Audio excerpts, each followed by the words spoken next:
देखिए बच्चों, number of degree of freedom, number of degree of freedom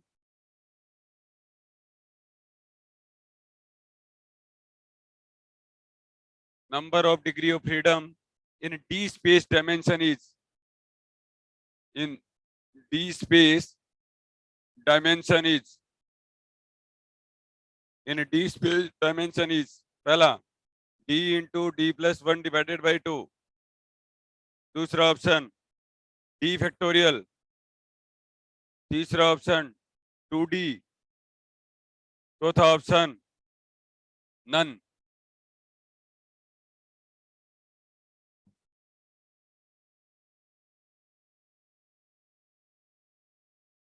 अब देखो, यहां से अगर आप करते तो अपना, जैसे कोई भी बच्चा है उसको पता है रिजिड बॉडी का पता है, जैसे किसका पता है, रिजिड बॉडी का पता है।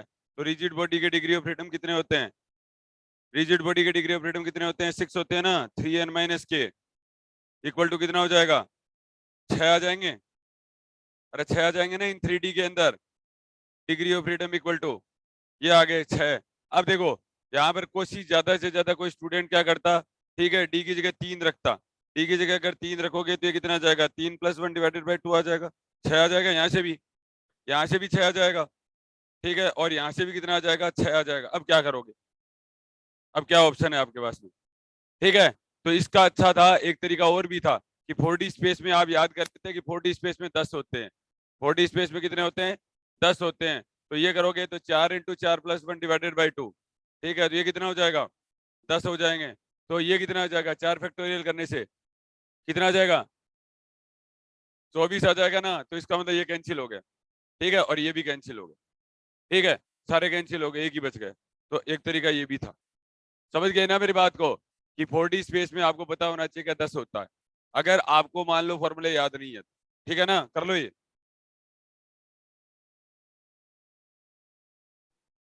अरे 2 इक्वेशन ऑफ मोशन याद करनी थी ना, ठीक है, तो लिखिए, एक सवाल लिखिए बच्चों। ए particle of mass small m, A particle of mass small m moves in a inside of bowl, moves in a inside of bowl POWL, moves inside a bowl if the surface of the bowl is given by, if the surface of the equation of the bowl, if the surface of the bowl is given by the equation z equal to a by 2 x square plus y square, where small a is a constant, where small a is a constant, the Lagrangian of the particle is, the Lagrangian of the particle is,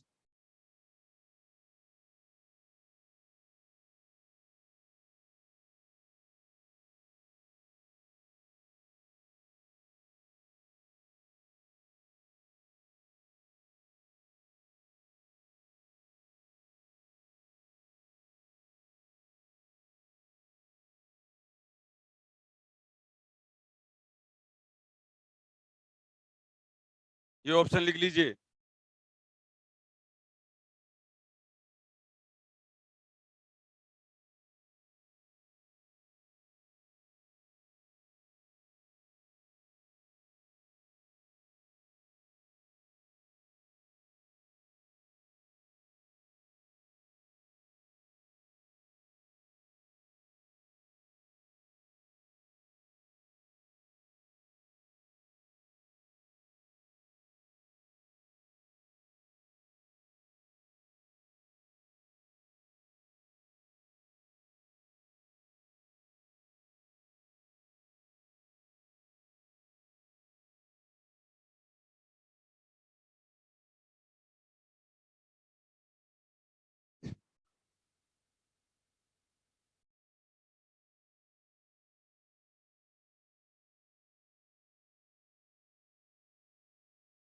देखिए, आपसे थोड़ा ना हो जाएगा ये सवाल, हो सकता है अभी मैंने लिखाया है तो हो सकता है आपका हो जाए, क्लास में जरूर हो जाए, ठीक है, वहां पर नहीं होगा।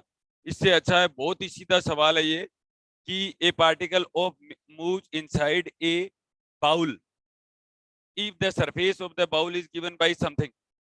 अब यहां पर पहचानने वाली बात इतनी है, ठीक है, ए हाँ, पहचानने वाली क्या बात है बताओ। देखो, इसके अंदर दो टाइप के सवाल हैं। एक बाउल होता है वो स्फीयर टाइप भी होता है, और बाउल होता है वो क्या होता है, सिलेंड्रिकल की भी फॉर्म हो सकती है, दोनों फॉर्म हो सकती है। समझ आ गया दिमाग, ठीक है। अब ये लेकिन सिलेंड्रिकल फॉर्म है, पहली बात तो यही देख लो आप, z equal to a by two x square plus x y square, ये इस तरीके का रिलेशन दिया हुआ है। फिर भी अगर किसी बच्चे को नहीं पता चलता है तो इतनी बात पहचान लिया करो कि क्या दिया हुआ है, जेड दिया हुआ है, आर फाई और जेड, ये घूमने वाला फाई हो जिसके पास में, ये सीधा ये सर्कुलर की जो शेप होती है वो आर होती है, वो आर हो जिसके पास में, ठीक है, और हाइट हो जिसके पास में, वो सिलेंड्रिकल कोऑर्डिनेट सिस्टम होता है। वो क्या होता है, सिलेंड्रिकल कोऑर्डिनेट सिस्टम होता है। तो सिलेंड्रिकल कोऑर्डिनेट सिस्टम को आप पहचान ही लो, देखो एक ही मिनट में आ जाएगा। देखिए, सबसे पहले सिलेंड्रिकल ऐसी फॉर्म होती है, देखो ऐसी फॉर्म होती है सिलेंड्रिकल, अरे ऐसे ही होती है ना, ये लो, ये सिलेंड्रिकल फॉर्म ही है सारी की सारी, ठीक है। तो सिलेंड्रिकल में क्या होता है, आर फाई एंड जेड होता है कोऑर्डिनेट।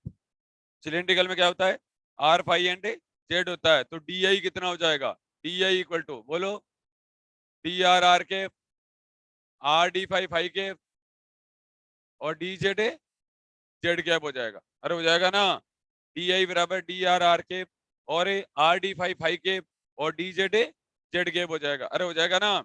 तो काइनेटिक एनर्जी क्या हो जाएगी, kinetic energy equal to half M, देखो R dot square plus are square five dot square, और प्लस कितना हो जाएगा, जेड डॉट स्क्वायर हो जाएगा। इतनी बात हो जाएगी। अब इस सवाल के अंदर देखो बच्चों, जेड इक्वल टू जो दे रखा है आपको ए बाई टू, और एक्स स्क्वायर और प्लस वाई स्क्वायर जो दे रखा है, वो कंस्ट्रेंट इक्वेशन है। वो कैसी इक्वेशन है, कंस्ट्रेंट इक्वेशन है, प्रतिबंधित इक्वेशन है ये, ठीक है। जेड एक्स और वाई के अंदर क्या कर रही है, रिलेशन स्टेब्लिश कर रही है ये, जेड एक्स और वाई के अंदर क्या कर रही है। इसका मतलब ये इसके अभी अभी फिलहाल यहाँ पर इसके कितने हैं, कितने कोऑर्डिनेट के ऊपर डॉट आ रहा है, 3 पे आ रहा है, लेकिन आफ्टर अपन ये इक्वेशन अगर पुट कर देंगे, ठीक है, तो अपने इक्वेशन ऑफ मोशन जरूर 2 में चेंज हो जाएंगे।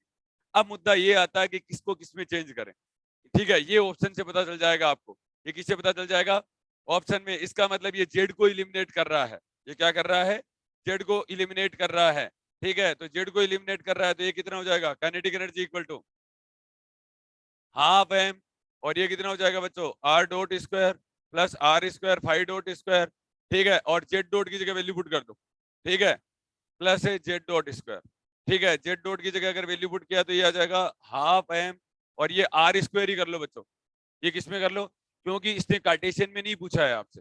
कार्टेशियन में एक्स और वाई की टर्म आती ना, तो जरूर इसको अपन क्या करते, चेंज करते, लेकिन एक्स और वाई की टर्म में नहीं पूछा अपने। समझ में आ गया, दीदी समझ में आ रहा है ना, ठीक है। तो जेड इक्वल टू, ये तो आता है ना तेरे को, कब सीखा, हाँ, जेड डॉट इक्वल टू, अब देखो बच्चों जेड इक्वल टू आ गया हाफ ए, और इंटू कितना हो जाएगा, आर स्क्वायर हो जाएगा। तो जेड डॉट इक्वल टू कितना हो जाएगा, ए डिवाइडेड बाई टू और इंटू टू, और ये कितना हो जाएगा, आर डॉट हो जाएगा ना।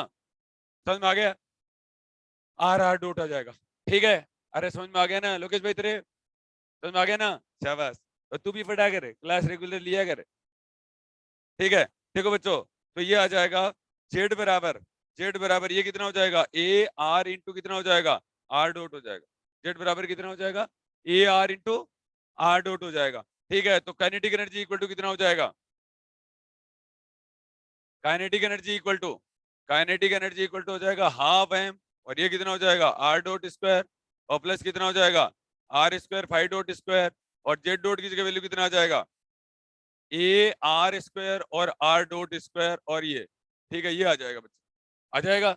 अब देखो आ ही गया हाफ एम, और ये कितना हो जाएगा, आर स्क्वायर कॉमन ले लो, ठीक है, आर डॉट स्क्वायर और प्लस आर स्क्वायर कॉमन ले लिया, तो ये आ जाएगा a square, sorry r dot भी तो कॉमन आ जाएगा ना, आर डॉट स्क्वायर कॉमन आ जाएगा, ठीक है, आर डॉट स्क्वायर और one plus a square into are square, ठीक है, one plus a square into are square और प्लस आर स्क्वायर इंटू कितना हो जाएगा, फाइव डॉट स्क्वायर। पहली बात तो ये काइनेटिक एनर्जी की देख लो और आपको आंसर मिल जाएगा। समझ में आ गई इतनी बात। अब देखो बच्चों, यहाँ पर बात देखने वाली बात है, पोटेंशियल एनर्जी की बात है। ठीक है, मेरी एक बात हमेशा ध्यान रख लेना, रखोगे ध्यान, potential energy equal to mgh होता है। कभी भी देख लेना बच्चों, ये रेफरेंस पॉइंट है, ये रेफरेंस पॉइंट है। और अगर पार्टिकल ऊपर है, m मास का पार्टिकल अगर ऊपर है, हाइट अगर h दी हुई है, तो पोटेंशियल एनर्जी mgh होता है। पोटेंशियल एनर्जी कितना होता है, mgh होता है। ठीक है, और अगर मान लो रेफरेंस पॉइंट ऊपर है, क्या है, रेफरेंस पॉइंट ऊपर है और m मास का पार्टिकल नीचे है और हाइट h है, तो पोटेंशियल एनर्जी इक्वल टू कितना हो जाएगा, माइनस mg इंटू कितना हो जाएगा, h हो जाएगा। पोटेंशियल एनर्जी इक्वल टू कितना हो जाएगा, माइनस mg इंटू कितना हो जाएगा, h हो जाएगा। अरे समझ में आ गया क्या, दो बातें। ठीक है, अब देखो यहाँ पर जेड कोई जरूरी नहीं है कि हमेशा आपको h दे दिए, h का काम हमेशा सीधी दूरी होती है, ये भी ध्यान रखना, हमेशा क्या होती है, सीधी दूरी होती है। ठीक है, अब देखो अगर आप यहाँ से अगर स्ट्रक्चर पता करना चाहते हो ना तो कर सकते हो आप। ठीक है, ये इस तरीके का है, ये बाउल टाइप है ये। देखिए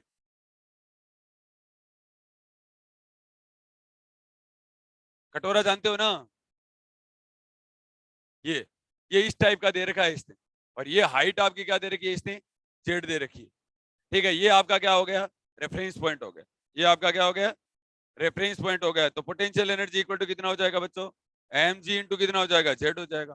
ठीक है, तो एम जी जेड की जगह वैल्यू पुट कर दो, a by two into are square, m by two into are square दे रखा है इसने, आर में कन्वर्ट करवा के पूछ रखा है। समझ में आ गई तुम्हें। ठीक है, तो लग्रांजियन क्या हो जाएगा, ठीक है लग्रांजियन ये हो जाएगा, एल बराबर कितना हो जाएगा बच्चों, टी माइनस बी हो जाएगा। एल बराबर कितना हो जाएगा, टी माइनस बी हो जाएगा। तो कौन सा ऑप्शन हो गया, कौन सा ऑप्शन हो गया, बी हो गया। That is L equal to आ गया हाफ एम, और ये आ गया ना वन प्लस, अच्छा पोटेंशियल एनर्जी इसने लिखी नहीं है, काइनेटिक एनर्जी की टर्म लिख रखी है। ठीक है, तो बी भी क्या कर रहे हो फिर, one plus a square into are square, one plus a square into are square. ठीक है,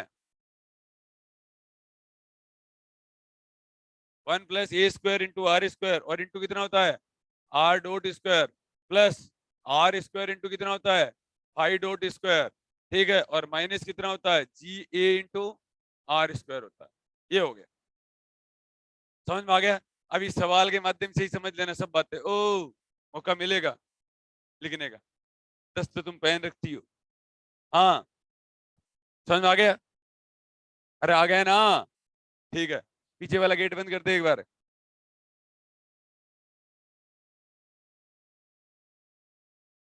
हाँ अब देखो यहाँ पर, तो यहाँ पर देखो बच्चों, जनरलाइज कोऑर्डिनेट कौन है, जनरलाइज कोऑर्डिनेट कौन है, आर और फाइव। ठीक है, यार एक बात भूल गई, याद आ गई मेरे बीच में, बात बताना चाह रहा हूँ वो देखो। ठीक है, मैंने बताया जनरलाइज कोऑर्डिनेट क्या होता है। अब मेरा सवाल है कि जनरलाइज कोऑर्डिनेट क्या होता है, तो आप क्या कहोगे, जनरलाइज कोऑर्डिनेट क्या होता है, कि आफ्टर कंस्ट्रेंट इक्वेशन लगाने के बाद, कंस्ट्रेंट इक्वेशन लगाने के बाद रिलेशन, अब जैसे कई बार आपको सिंपल पेंडुलम में पूछ ले कंस्ट्रेंट इक्वेशन क्या होती है, तो R equal to A, R equal to A जो कांस्टेंट होती है ना सिंपल पेंडुलम के अंदर। ठीक है, तो जहां पर पार्टिकल बंधा रहता है और वो मासलेस स्ट्रिंग से बंधी हुई रहती है, उसकी जो दूरी होती है वही कंस्ट्रेंट इक्वेशन है। तो कंस्ट्रेंट इक्वेशन क्या है, कंस्ट्रेंट इक्वेशन क्या है, प्रतिबंधित इक्वेशन है। क्या है, जो मोशन के अंदर जो बाधा डालती है वो कंस्ट्रेंट इक्वेशन है, जो मोशन के अंदर क्या डालती है, बाधा डालती है, वो कंस्ट्रेंट इक्वेशन है। तो जनरलाइज कोऑर्डिनेट हो गए, क्या हो गए, आर और ए फाई हो गए।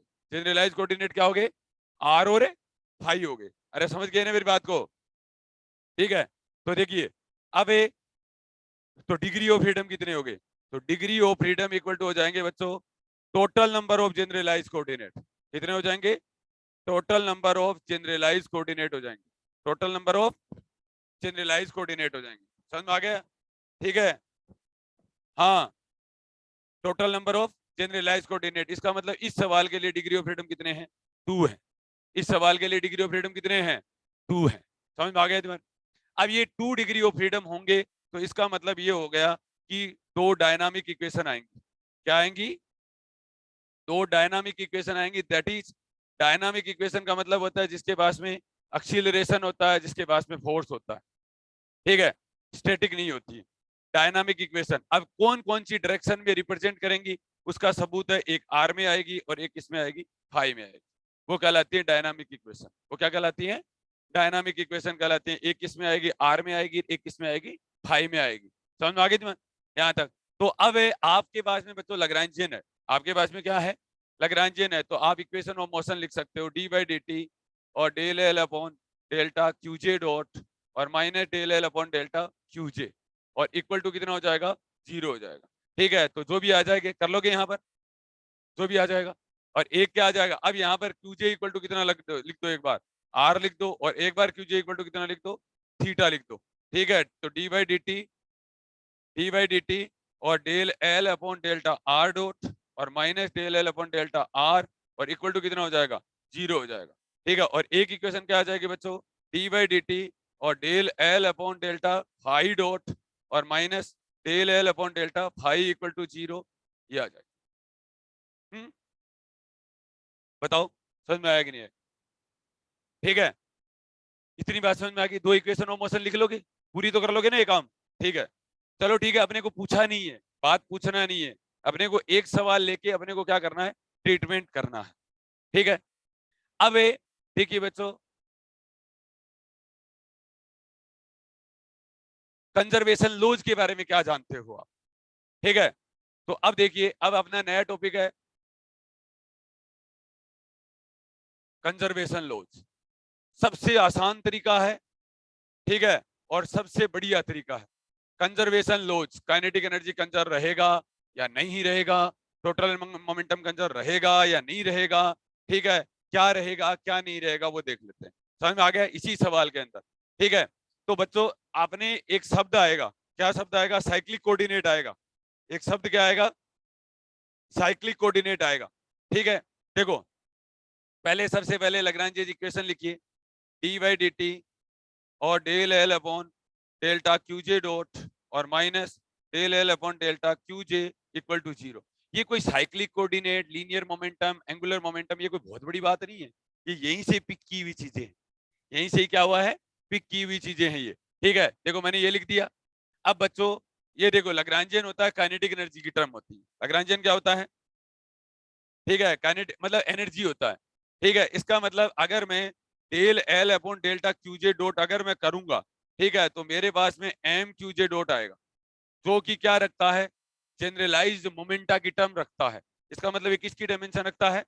जनरलाइज मोमेंटा की डायमेंशन रखता है। समझ में आ गया? ये किसकी टर्म रखता है? जनरलाइज मोमेंटा कहलाता है, ये कहलाता है जनरलाइज्ड,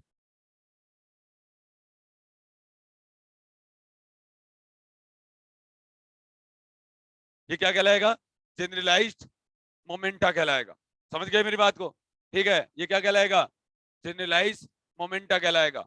अरे समझ गए ना मेरी बात को? ठीक है, तो पीजे बराबर कितना हो जाएगा? एम क्यूजे डॉट हो जाएगा। पीजे बराबर कितना हो जाएगा?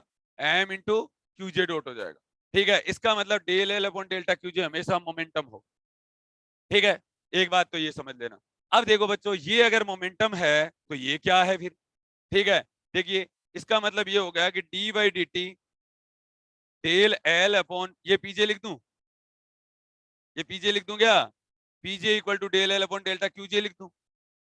ठीक है, इसका मतलब पीजे डॉट का जो वैल्यू आएगा वो क्या आएगा? डेल एल अपॉन कितना आ जाएगा? डेल्टा क्यूजे आ जाएगा। अब बताओ समझ में आया कि नहीं आया? पीजे बराबर del L upon delta QJ dot होता है, तो पीजे डॉट बराबर del L upon delta q j होता है। समझ में आ गया तुम्हें? अरे समझ में आया कि नहीं आया? आ गया। दो बातें समझ में आ गई क्या?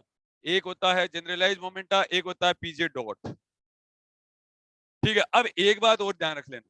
क्या रखोगे? देखिए जैसे कार्टेशियन की बात करते हैं अपन, इसकी बात करते हैं कार्टेशियन, तो कार्टेशियन में हमेशा नॉर्मली अपन एक्स वाई एंड जेड की बात ही करते हैं। तो एक्स वाई जेड क्या है? एक्स वाई जेड क्या है? लीनियर मोशन को ही तो शो करते हैं। एक्स वाई जेड क्या है? लीनियर मोशन से रिलेटेड कोऑर्डिनेट ही तो है। ठीक है, एक्स वाई एंड जेड सीधी दूरी तो है ये। ठीक है, इसका मतलब जब भी कभी एक्स वाई एंड जेड की बात अगर आ जाए ना, तो अपन बात करेंगे पी एक्स, पी वाई और पी जेड की बात करेंगे। दैट इज लीनियर मोमेंटम के बारे में बात करेंगे अपन। किसके बारे में बात करेंगे? लीनियर मोमेंटम के बारे में बात करेंगे, ठीक है, हमेशा ही करेंगे। समझ में आ गया तुम्हें? दूसरी देखिए, अगर मैं पोलर कोऑर्डिनेट की बात करूं, अगर मैं किसकी बात करूं, पोलर कोऑर्डिनेट सिस्टम की अगर मैं बात करूं, ठीक है, तो ये यहाँ पर अपन किसकी बात करते हैं नॉर्मली? आर और थीटा की बात करते हैं। किसकी बात करते हैं? आर और किसकी बात करते हैं? थीटा की बात करते हैं। समझ में आ गया तुम्हें? तो आर और अगर थीटा की अगर बात करेंगे, ठीक है, तो क्या होगा? आर और थीटा की अगर बात करेंगे तो क्या होगा? देखो, आर वैसे देखो, अक्स बराबर आर कोस थीटा होता है इसके अंदर, और वाई बराबर कितना होता है? आर साइन थीटा होता है। इसका मतलब अगर मैं यहाँ से कार्टेशियन में जाना चाहूँ तो जा सकता हूँ, मुझे कोई दिक्कत नहीं है, ठीक है। तो यहाँ से ज्यादा से ज्यादा सवाल को ट्विस्ट कर सकता है कार्टेशियन के अंदर, ठीक है। लेकिन आर और थीटा की बात करेगा, ठीक है, तो आर जो है वो 0 टू इनफाइनाइट मूव करता है, और थीटा क्या करता है? 0 से 2 पाई करता है। वेरी मोस्ट इंपोर्टेंट बात, पोलर कोऑर्डिनेट के अंदर 0 से 2 पाई करेगा। और इसकी जो आपकी जो इमेज बनती है वो ऐसी बनती है, ये एम मास का पार्टिकल है, ये एंगल थीटा होता है, ठीक है, तो ये एक्स वाई प्लेन होता है, ठीक है, और ये 2D के लिए ही लिखी जाती है। ये किसके लिए लिखी जाती है? 2 डायमेंशनल के लिए ही लिखी जाती है। इसलिए ऐसी इमेज याद रखें। ये जो थीटा है, एक थीटा स्पीयर में भी होता है, एक थीटा क्या होता है? स्पीयर में भी होता है, लेकिन वो थीटा को इस थीटा की तरह याद नहीं किया जाता है, ये थीटा अलग होता है। ये देखो अक्स एक्सिस से घूमना शुरू करेगा, ये क्या करेगा? अक्स एक्सिस से घूमना शुरू करेगा, अरे ऐसे पूरा घूम जाएगा ये। समझ में आ गया? ठीक है, दैट इज 2 पाई घूमेगा। इतनी बात ध्यान रखना। तो इसका मतलब पोलर कोऑर्डिनेट सिस्टम की अगर कभी भी बात करें तो इसका मतलब आर और थीटा की बात करेंगे, ठीक है। तो आर वापस से लीनियर मोशन से रिलेटेड नंबर है, ये इससे रिलेटेड नंबर है, और थीटा किससे है? ठीक है, रोटेशन मोशन से रिलेटेड नंबर है ये, ठीक है। दैट इज एंगल की बात कर रहा है, रोटेशन घूमने की बात कर रहा है, रोटेशन मोशन से रिलेटेड नंबर है, रोटेशन मोशन से क्या है? रिलेटेड नंबर है ये। तो ये कितना हो जाएगा? पी आर है। और ये कितना हो जाएगा बच्चों? पी थीटा भी बोल सकते हो, और जे भी बोला जा सकता है, ठीक है। और क्या बोला जा सकता है? जे एंगुलर मोमेंटम भी बोला जा सकता है। क्या बोला जा सकता है? Angular momentum. इसका मतलब यहाँ एंगल से रिलेटेड नंबर है, दैट इज एंगुलर मोमेंटम। तो कंजर्वेशन लॉज की जब बात करेंगे ना, ठीक है, तो अपन ऐसे बोलेंगे थीटा से रिलेटेड मोमेंटम, थीटा से रिलेटेड, दैट इज 2 पाई घूमने वाले से रिलेटेड नंबर, दैट इज वो पोलर कोऑर्डिनेट सिस्टम का पार्ट है। वो क्या है? पोलर कोऑर्डिनेट सिस्टम का पार्ट है। और ये क्या है? ये ट्रांसलेशन मोशन से रिलेटेड नंबर है, ठीक है, जो कि सीधा चलता है, जो कि क्या करता है? सीधा चलता है। समझ में आ गई तुम्हें? ठीक है, मैं तो इतनी बात बोलता हूँ। सीधी सीधे जो एक दूरी की बात करेंगे और एक एंगल की बात करेंगे, ठीक है। अब देखो, एक होता है सिलेंड्रिकल कोऑर्डिनेट सिस्टम, एक क्या होता है? सिलेंड्रिकल कोऑर्डिनेट सिस्टम, ठीक है। तो सिलेंड्रिकल कोऑर्डिनेट सिस्टम में अपन एक्चुअली में आर थीटा एंड फाई की बात करते हैं, ठीक है। आर 0 टू इनफाइनाइट होता है, लेकिन थीटा 0 से 2 पाई होता है, 0 से 2 पाई होता है। और एक होता है जेड, तो जेड होता है बच्चों minus infinite two plus infinite होता है। इसका मतलब एक तरीके से पोलर कोऑर्डिनेट सिस्टम को ही हाइट दे दी गई है, पोलर कोऑर्डिनेट सिस्टम को ही क्या दे दी गई है? हाइट दे दी गई है, सिलेंड्रिकल कोऑर्डिनेट सिस्टम बन गया है, ठीक है। देखो यहाँ पर देखो बच्चों, अगर सिर्फ क्या कर दिया, पोलर को क्या कर दिया? हाइट दे दिया, पोलर को क्या कर दिया? हाइट दे दिया, एम मास का पार्टिकल, जिसका ये एंगल, जो कि अपन स्पेशली किसकी बात करते हैं, ठीक है, जो आर फाई एंड जेड की बात की जाती है, एक्चुअली में किसकी बात की जाती है? आर फाई एंड जेड की बात की जाती है, ठीक है। लेकिन पोलर कोऑर्डिनेट सिस्टम का थाई, पोलर कोऑर्डिनेट सिस्टम का थीटा और सिलेंड्रिकल का फाई एक ही बात होती है, ठीक है। क्या कर दिया? एक्स वाई प्लेन को ही क्या कर दिया गया? हाइट दे दी गई, ठीक है। ये देखो एम मास का पार्टिकल है, ये एंगल यहाँ पर फाई फाई बोल रहे हैं, ये पूरा घूमेगा, ठीक है। और हर जगह क्या कर सकते हो? ये दिखा सकते हो आप। देखो ये है, ये एम मास का पार्टिकल है, ठीक है, ये एंगल फाई है, ठीक है, ये एम मास का पार्टिकल है, ये एंगल फाई है, ठीक है। हर जगह दिखा सकते हो यही एंगल फाई है। अरे समझ गए क्या? अरे समझ गए क्या मेरी बात को? ठीक है, कोई दिक्कत यहाँ तक?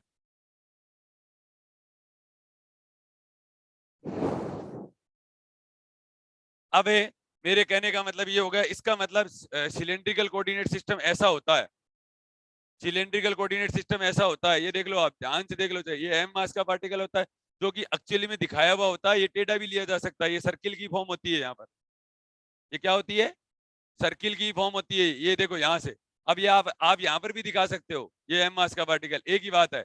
और इसीलिए नीचे क्या कर दिया जाता है, देखो इसीलिए नीचे क्या कर दिया जाता है, ऐसा कैसा ही दिखा दिया जाता है, और उसको अपन क्या बोल देते हैं, इसका प्रोजेक्शन बोल देते हैं। ये देखो, ठीक है, ये एंगल भी फाई है, ये एंगल भी फाई है, ये देखो ये एंगल भी फाई है, और ये हाइट क्या कर दी जाती है, जेड नाम दे दी जाती है, ये जेड है। ठीक है, तो इसका आर दैट इज रो ये होता है, फाई ये होता है, और जेड इसका ये होता है। समझ में आ गया? तो रो फाई एंड जेड। तो रो फाई एंड जेड की जब भी कभी बात आए, ठीक है, तो एक लीनियर मोमेंटम की बात करेंगे, एक लीनियर मोमेंटम की बात करेंगे, एक एंगुलर मोमेंटम की बात करेंगे। एक किसकी बात करेंगे, दो लीनियर मोमेंटम और एक एंगुलर मोमेंटम की बात करेंगे। दैट इज एक दो ट्रांसलेशन मोशन से रिलेटेड नंबर है और एक रोटेशन से मोशन से रिलेटेड नंबर है। एक ट्रांसलेशन मोशन से रिलेटेड, दो ट्रांसलेशन मोशन से। तो जब भी कभी आपको आपके, ये तो बहुत बड़ा मुद्दा है, मैं तो खुश हो रहा था, मैं अच्छा पढ़ा रहा हूँ। हाँ, समझ गए मेरी बात को?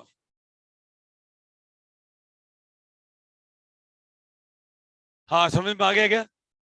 हाँ, देखिए, जब भी कभी दो दूरियों की बात करे और एक एंगल की अगर बात करे तो सिलेंड्रिकल को जरूर याद किया करो। अब अपन यहाँ पर कहीं पर भी कार्टेशियन में भी जा सकते हैं, सिलेंड्रिकल में भी जा सकते हैं, और किस में जा सकते हैं, स्फीयर में भी जा सकते हैं। कार्टेशियन में भी जा सकते हैं, स्फीयर में भी जा सकते हैं, और सिलिंड्रिकल में भी जा सकते हैं, बशर्ते कि आपके जो चीजें हैं कार्टेशियन, सिलेंड्रिकल एंड स्फेरिकल की चीजें याद होनी चाहिए। That is x equal to rho cos phi, phi equal to rho sine phi, और जेड इक्वल टू कितना होना चाहिए, जेड होना चाहिए। अरे समझ में आ गया क्या? तो कार्टेशियन से अगर आप जाना चाहते हो, ठीक है, तो यहाँ पर दिख रहा है बच्चों, ये रो होता है, तो ये एक्स होता है, तो एक्स इक्वल टू कितना हो जाएगा, rho cos phi. Y equal to कितना हो जाएगा बच्चों, रो साइन फाई हो जाएगा। रो कितना हो जाएगा, साइन फाई हो जाएगा। और जेड इक्वल टू कितना हो जाएगा, जेड हो जाएगा। अरे समझ गए क्या? जेड इक्वल टू कितना हो जाएगा, तो एक्स इक्वल टू आ जाएगा rho cos phi, Y equal to कितना हो जाएगा, रो साइन फाई, और जेड इक्वल टू कितना हो जाएगा, जेड हो जाएगा। X equal to rho cos phi, Y equal to rho sine phi, Z equal to Z. अब मैं कार्टेशियन में भी जा सकता हूँ। अब सवाल का कोई भरोसा नहीं है, ठीक है, वो कार्टेशियन में पूछेगा, सिलेंड्रिकल में पूछेगा, स्फीयर में पूछेगा, वो सवाल को आपको पढ़ना पड़ेगा। समझ गए मेरी बात को? ठीक है, ये आपका क्या होता है, सिलेंड्रिकल कोऑर्डिनेट सिस्टम होता है। अब देखिए यहाँ पर अगली बात, स्फेरिकल कोऑर्डिनेट सिस्टम। और देखो, अगर आपको ये बातें समझ में आ गई ना, तो आपको कोई दिक्कत आएगी ही नहीं। ठीक है, स्फेरिकल कोऑर्डिनेट सिस्टम, तो स्फेरिकल कोऑर्डिनेट सिस्टम में एक्चुअली में अपन आर थीटा एंड फाई की बात करें, दो एंगल और एक डिस्टेंस की बात की जाती है। दो एंगल और क्या होता है, और इसकी स्ट्रक्चर सबसे यूनिक होती है, सबसे अलग होती है। ठीक है, तो देखो यहाँ पर, ये देखो, कभी भी किसी के अंदर भी देखो, ये सिलेंडर और स्फीयर को पहचानना बहुत आसान होता है, ये ओरिजिन से दूरी होती है, क्योंकि वो ओरिजिन से नहीं होती, वो एक्सिस से दूरी होती है। बहुत ही आसान है। समझ गए मेरी बात को? एक बात तो यही हो गई। ये एंगल मान लो, सपोज करो अपन ने थीटा ले लिया, ठीक है, तो ये सामने वाला कितना हो जाएगा, आर साइन थीटा हो जाएगा ना। अब देखो यही चीज यहाँ पर भी होती है, देखो यहाँ पर यहीं पर ही होती है। कई लोगों को तो प्रोजेक्शन ही नहीं है। प्रोजेक्शन होता क्या है, कोई बड़ी बात थोड़ी ना होती है, छाया ही तो होती है इसकी, कि आपने ऊपर वाले प्लेन के अंदर ये आर साइन थीटा लिया है, तो नीचे वाले प्लेन में क्या होगा, नीचे वाले में भी आर साइन थीटा होगा। अरे नीचे वाले प्लेन में भी क्या होगा, आर साइन थीटा होगा। अरे समझ गए क्या? सॉरी,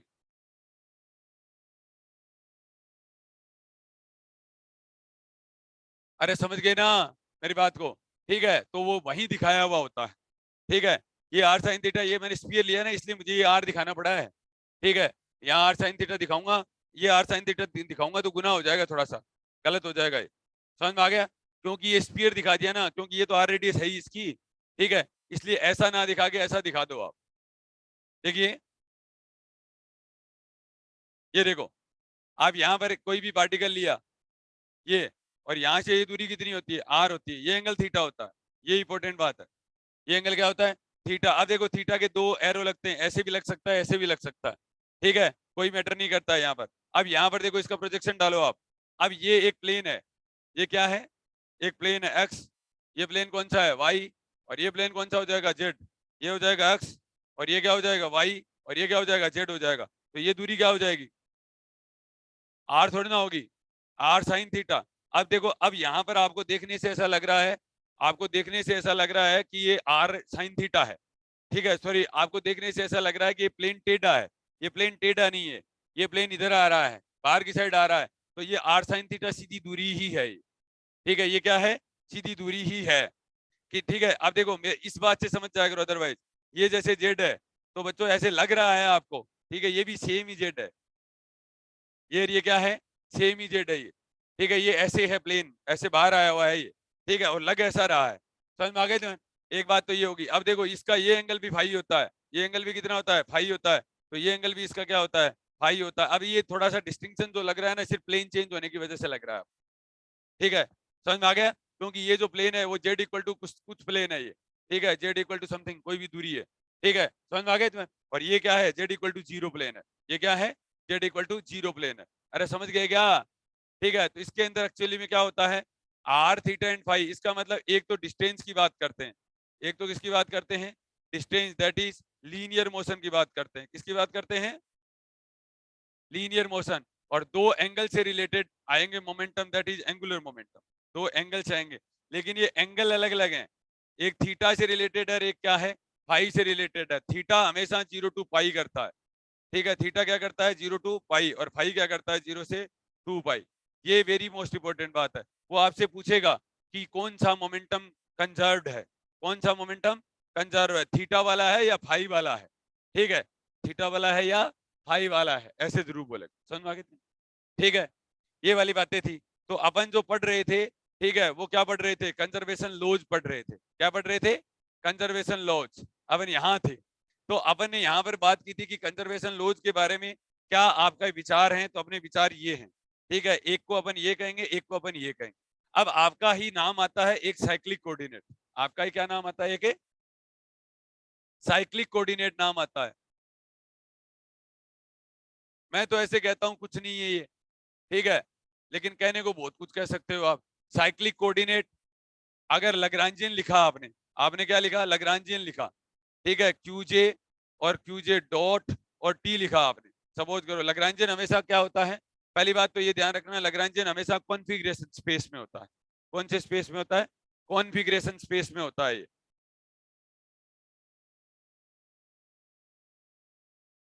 कॉन्फ़िगरेशन स्पेस में होता है पहली बात तो। और वो देखो क्यूजे क्यूजे डॉट और टी का फंक्शन होता है, क्या होता है, क्यूजे क्यूजे डॉट और टी का फंक्शन होता है हमेशा ही, ठीक है, कभी भी। इसका मतलब ये होगा कि लग्रांजियन जब भी कभी लिखते हो ना, तो लग्रांजियन की जो लास्ट जनरल फॉर्म होगी ना, वो कभी मोमेंटम के टर्म में मत लिख देना, गलत हो जाएगा सवाल। लिख सकते हो, इसमें कोई डाउट नहीं है, लेकिन कभी लिखोगे नहीं, ये पक्का है।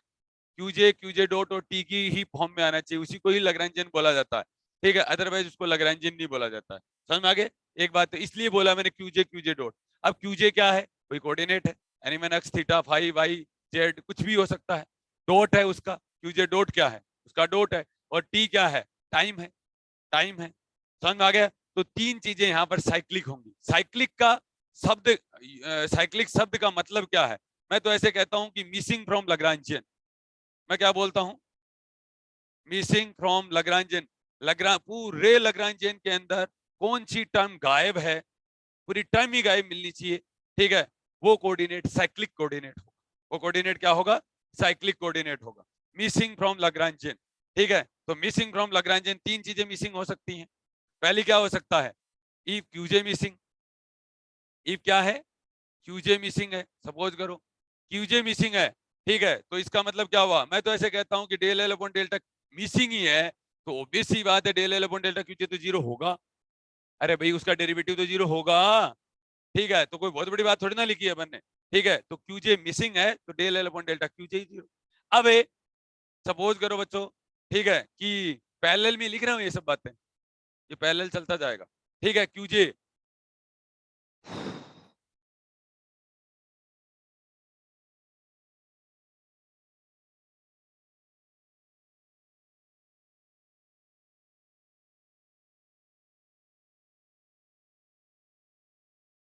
हाँ, इफ क्यूजे इक्वल टू अगर मिसिंग है तो del L upon delta QJ equal to कितना हो जाएगा, जीरो हो जाएगा। समझ में आ गया, ठीक है। तो del L upon delta QJ zero है, तो इसका मतलब हो जाएगा D by D T del L upon delta QJ dot minus del L upon delta QJ, और इक्वल टू कितना हो जाएगा, जीरो हो जाएगा, ठीक है। D by D T del L upon delta QJ dot और minus del L upon delta QJ equal to zero. समझ में आ गया तुम्हारे, ठीक है। तो अब देखिए del L upon delta QJ zero हो गया, ठीक है, तो ये ऐसे ही तो हुआ, पीजे डॉट इक्वल टू कितना हो गया, जीरो हो गया। अरे ऐसे ही तो लिखोगे इसको, डी बाई डी टी और डेल एल अपॉन, और ये कितना लिखोगे, डेल्टा क्यूजे डॉट, और इक्वल टू कितना लिखोगे, del L upon delta q j लिखोगे। अब ये आप कह रहे हो जीरो है, तो ये जीरो कह दिया, ठीक है, तो इसका मतलब ये क्या बच गया, पीजे, ठीक है, पीजे इक्वल टू क्या हो जाएगा, कांस्टेंट ऑफ मोशन हो गया। अरे कांस्टेंट ऑफ मोशन हो गया ना, ठीक है। अब समझ में आया बात कि अब एक क्यूजे कुछ भी हो सकता है बच्चों, क्यूजे हो सकता है आर, क्यूजे हो सकता है एक्स, क्यूजे हो सकता है वाई, क्यूजे हो सकता है जेड, ठीक है। अपन नॉर्मली इन्हीं कोऑर्डिनेट की बात करते हैं, कार्टेशियन में एक्स वाई जेड की बात करते हैं। अपने पास में एक्चुअली में शेप चार ही है, एक्चुअली में शेप कितनी है, चार ही है, ले दे के और चार में अपना काम हो जाएगा, फिजिक्स तो जाएगी हाँ, समझ में आ गया, फिजिक्स तो जाएगी हाँ, ठीक है। एक कार्टेशियन की बात करते हैं, ले दे के एक्स वाई जेड, और एक एक इसकी बात करते हैं, सिलेंड्रिकल की बात करते हैं, एक स्फेरिकल की बात करते हैं, एक किसकी बात करते हैं, पोलर की बात करते हैं। अपन ले दे के बात इतनी ही करते हैं, समझ में आ गई तुम्हें, ठीक है। तो अपने पास में अगर उन सारे नो कितने कोऑर्डिनेट, 11 कोऑर्डिनेट की बात कहती मैंने, इसको कितने कोऑर्डिनेट की बात कर दी, 11 में से कुछ कोऑर्डिनेट सेम हो सकते हैं, ठीक है, इसका मतलब आर कईयों में सेम है, ठीक है, आर किसमें है, कईयों में सेम है, ठीक है। तो इसका मतलब ये हो गया कि अगर जब भी कभी इनकी बात, अगर दैट इज ये साइक्लिक कोऑर्डिनेट हो, ये क्या हो, अगर कभी भी आपको ये गायब मिल जाए लैग्रांजियन में से, मिसिंग फ्रॉम लैग्रांजियन, ठीक है, then then p r constant of motion होगा, पक्का है। पी आर क्या रहेगा, constant of motion, p x क्या रहेगा, constant of motion, p y क्या रहेगा, कांस्टेंट ऑफ मोशन, और पी जेड क्या रहेगा, constant of motion. P r, p x, p y और पी जेड क्या रहेंगे, कांस्टेंट ऑफ मोशन रहेंगे। समझ में आया कि नहीं आया, अरे बोलो हाँ, ठीक है, कोई डाउट नहीं है इसमें। अब दूसरे नंबर पे बात आते हैं, अब किसकी बात आते हैं, दूसरे नंबर पे बात कर रहे हैं, ठीक है। सवाल एक ही लिया है, ठीक है, और इसी से मैं आपको कैनोनिकल तक पढ़ाता हूं, एक ही सवाल से, ठीक है। गूगल यूट्यूब इन पे सर्च करने की जरूरत नहीं है, ठीक है। हाँ, दूसरी बात,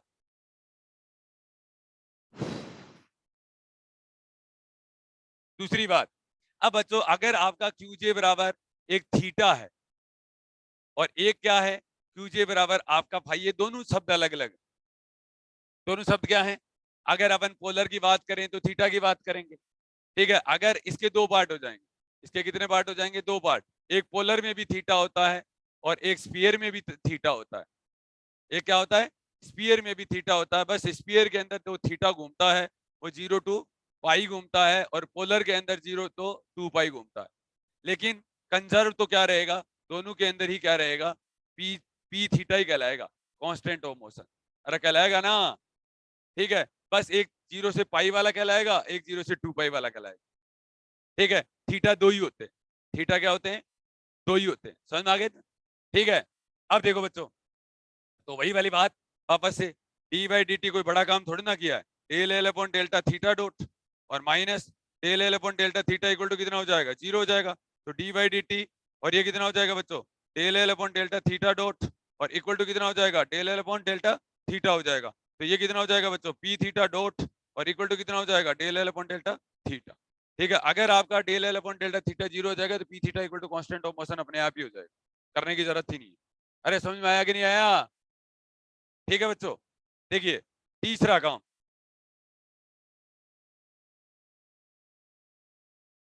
तीसरा काम, ठीक है, कौन सा काम, तीसरा काम, ठीक है, ये क्यूजे का ही ट्रीटमेंट कर रहे हैं, किसका ट्रीटमेंट कर रहे हैं, क्यूजे का ही ट्रीटमेंट किया जा रहा है, समझ में आ गया। If if q j equal to, अगर सपोज करो अब एक और बच गया, फाई बच गया, ठीक है, और फाई दो टाइप के होते हैं, एक स्पीयर का भी होता है और एक सिलेंडर का भी होता है, अरे होता है ना,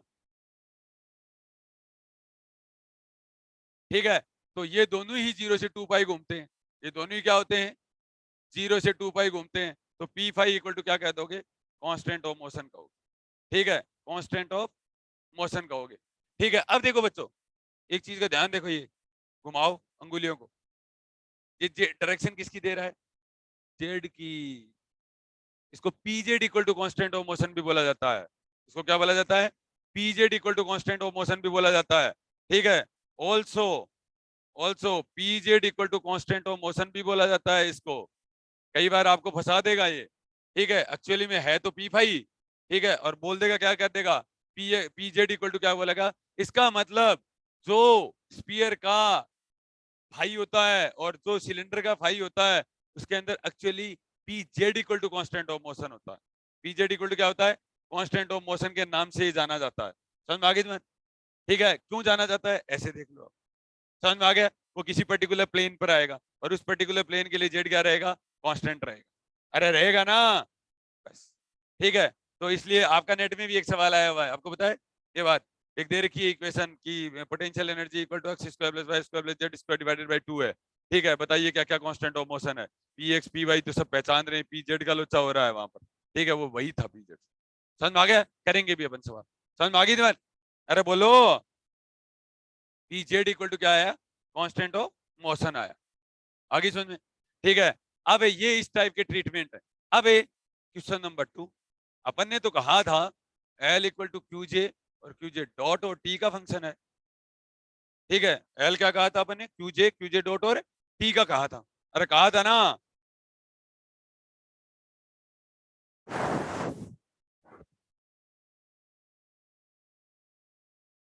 तो अब की बार बहुत ही इंटरेस्टिंग बात है। आपको पता है कितनी इंटरेस्टिंग है? अब अगर क्यू जे डॉट कह रहे हो आप तो क्या कहोगे? देखिए, इफ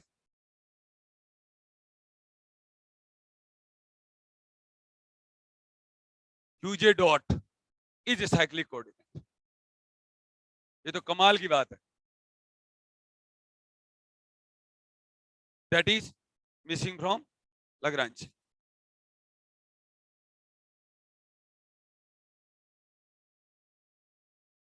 मिसिंग फ्रॉम Lagrangian। अगर आपका क्यूजे डॉट साइक्लिक कोऑर्डिनेट है that is missing from Lagrangian है, ठीक है, तो आप क्या कहोगे बच्चों? देखो ध्यान से, D by D T equation of motion ही लिख लो। डेल एल अपॉन कितना कह दिया? Del L upon delta QJ dot और माइनस कितना कह दिया? Del L upon delta QJ equal to कितना कह दिया अपन ने? 0 कह दिया। देखिए यहाँ पर अब एक्चुअली में अपने को ये 0 करना है। ठीक है, तो इसको अपन ऐसे लिखेंगे D by D T del L upon delta QJ dot और minus equal to del L upon delta QJ. समझ में आ गया? दीदी समझ में आ रहा है क्या? ठीक पढ़ा रहा हूँ क्या? हाँ, देखो बच्चों, ये देखिए D by D T del L upon delta QJ dot और इक्वल टू कितना हो जाएगा? Del L upon delta Q J हो जाएगा। अरे समझ में आ गया ना इतनी बात? ठीक है, तो ये कितना हो जाएगा? ये आ जाएगा क्यूजे डॉट की जगह अपन ने छोड़ो ये तो। ठीक है, इसका मतलब हो गया del L upon delta QJ dot अगर 0 है, इफ दैट इज ये साइक्लिक कोऑर्डिनेट है, तो ऑल्सो ये भी तो 0 आएगा। अरे ये भी तो 0 आएगा। Del L upon delta Q J भी तो 0 आएगा। इसका मतलब ये है कि अगर कभी भी सवाल के अंदर क्यूजे डॉट अगर साइक्लिक कोऑर्डिनेट होता है, ठीक है, तो क्यूजे भी साइक्लिक कोऑर्डिनेट होता है, लेकिन वाइस वर्सा नॉट पॉसिबल। ऊपर वाली है वाइस वर्सा। ठीक है, तो देखो बच्चों, अब की बार if QJ dot is cyclic coordinate, QJ dot is cyclic coordinate, ठीक है, then QJ is also cyclic coordinate, also cyclic coordinate. ठीक है, but vice versa not possible, but vice versa not possible, ये पॉसिबल नहीं है। Vice versa possible नहीं है। समझ में आया कि नहीं आया? आ गए ना? यहाँ तक कोई दिक्कत है? ठीक है, तो वाइस वर्सा आपकी पॉसिबल नहीं है। अरे समझ में आया कि नहीं आया? अरे आया कि नहीं आया? देखिए, अब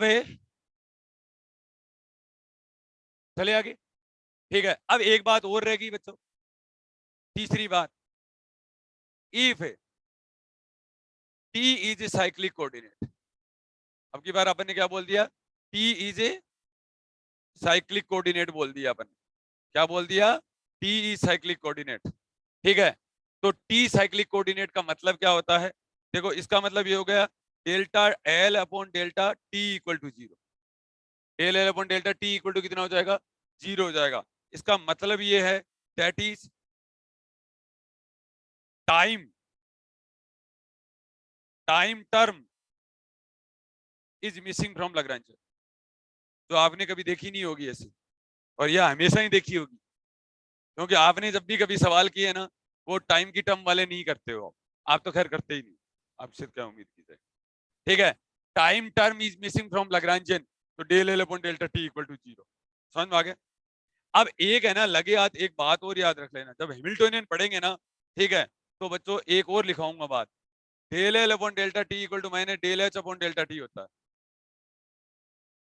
तो H equal to constant of motion होता है। H equal to constant of motion, H equal to constant of motion, that is kinetic energy plus potential energy की ही बात की जाएगी यहाँ पर। इसकी बात की जाएगी, kinetic energy plus potential energy को ही हैमिल्टोनियन बोला जाएगा। इसका मतलब टाइम टर्म अगर गायब है, अगर लैग्रेंजियन की टर्म में टाइम की टर्म ही नहीं है, तो हैमिल्टोनियन क्या रहेगा? कंजर्व रहेगा। ठीक है, तो missing from Lagrangian, then Hamiltonian will be conserved, Hamiltonian will be conserved, Hamiltonian will be conserved, Hamiltonian क्या रहेगा? कंजर्व रहेगा। अरे समझ में आया कि नहीं आया? ठीक है, क्या है T by D T del L upon delta QJ dot minus del L upon delta Q J का ही ट्रीटमेंट है, बाकी कुछ नहीं। समझ में आ गया तुम्हें? ठीक है, अब बात आती है बच्चों, ठीक है, जब अपन कंजर्वेशन लॉज की बात ही करने लग गए, ठीक है, तो आगे एक चीज और लिख सकते हो बच्चों। ठीक है, अगर देखो अब एच, देखो कई शब्द आ गए, देखो क्या है, एक क्यूजे शब्द आया, एक क्यूजे डॉट आया, एक टी आया, एक एच आया, और एक टोटल एनर्जी भी आएगा, ई भी आएगा। एक क्या आएगा? ई भी आएगा। ठीक है, बाकी तो कर लेंगे, बाकी तो मोमेंटा तो हो जाएंगे, वो कोई दिक्कत नहीं है। तो अपन ने बोला क्यूजे साइक्लिक है, तो linear momentum conserve, QJ is cyclic, linear momentum conserve, चाहे वो किससे रिलेटेड हो, एक्स, वाई, जेड और आर, चार चीजों से रिलेटेड हो चाहे। ठीक है, दूसरी बात, Q J dot is cyclic coordinate, cyclic coordinate, then QJ is also cyclic coordinate, also cyclic coordinate. बोलो समझ में आया कि नहीं आया? ठीक है, but vice versa not possible. समझ में आ गया? अब देखो बच्चों, T is cyclic coordinate, T is a cyclic coordinate, T is cyclic coordinate, then Hamiltonian will be conserved, that is kinetic energy plus potential energy, that is mechanical energy, that is mechanical energy. ठीक है, then Hamiltonian will be conserved। इसका मतलब conservative system की बात कर रहा है, ये किसकी बात कर रहा है? कंजर्वेटिव सिस्टम की बात कर रहा है। समझ में आ गया? मैकेनिकल एनर्जी या Hamiltonian, kinetic energy plus potential energy something. अच्छा एक बात बताऊं आपको, इसका best example Q J cyclic coordinate, then Q J क्या नाम है, आल्सो साइक्लिक कोऑर्डिनेट, आपको कहीं देखने को मिला है ऐसा? सेंट्रल फोर्स प्रॉब्लम में आपको देखने को मिलेगा ये। क्या मिलेगा? सेंट्रल फोर्स प्रॉब्लम में आपको ये देखने को मिलेगा। ठीक है, कैसे देखने को मिलेगा? ठीक है, देखो मैं सेंट्रल फोर्स प्रॉब्लम की ही बात कर देता हूँ, आपको समझ में भी आ जाएगा।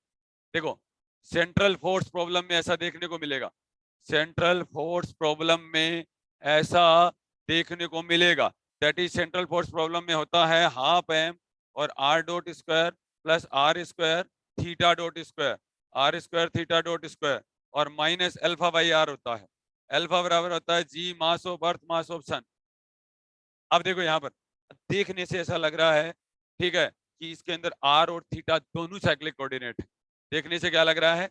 आर और थीटा दोनों, सॉरी आर और थीटा इसके अंदर क्या है? जनरलाइज कोऑर्डिनेट है। आर और थीटा इसके अंदर क्या है? जनरलाइज कोऑर्डिनेट है। पहली बात तो ये है।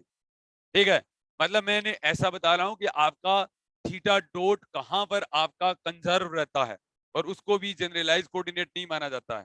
ठीक है, अब देखो देखने से ऐसा लग रहा है आर और थीटा जनरलाइज कोऑर्डिनेट है, बट अगर आप करोगे ना तो आप देखो यहाँ से del L upon delta theta dot अगर करोगे, ठीक है, तो ये कितना आएगा, देखो D D by D T, देखो यहाँ पर थीटा गायब है इसके अंदर, थीटा क्या है, थीटा इज साइक्लिक कोऑर्डिनेट है, अरे है ना,